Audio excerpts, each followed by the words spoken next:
چند روز او جشن رمضان بکرین خواهیم بدو به میوان مالا هر کسی. کوچبرین عفرینی اب سال هفتمینه که پیشوازی جشن رمضانی ده کامپاندا دکن. لی او چندا چیکرنا کلوچیان انگو بدوو که عفرینی کمبتی گوتین که یک سمبولن پیشواز کرنا جشنیه جبیر ناکن.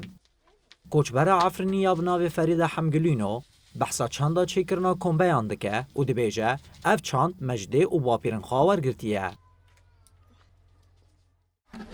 اشتهواش جد زدوده مداش کل پیه مدا اقلش معلومه دیگه ما این هم قچک بین عمری ما 10 سال بی دیگه ما بر محل مدرتش تو بر سر ایر دکن لاگونه ول سر ایر تیکن ده لاگونه بفینیم لاگونه کو او باقری بنی یاد تعالی کنم 34 سالنا دست پیکی دارین هم قچک بین عمری ما 4 سال بی دیگه ما البشه معکرم هم عالمی.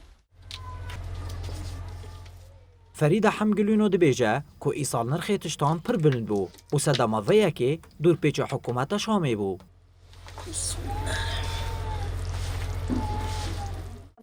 تشتوگی کی بوده که؟ دولت بوده که؟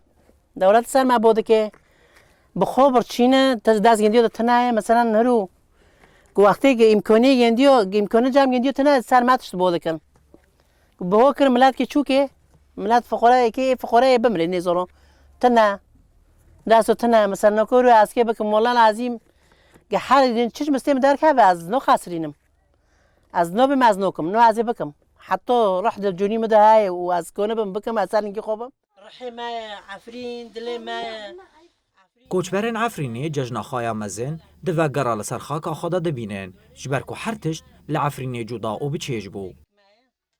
دیگه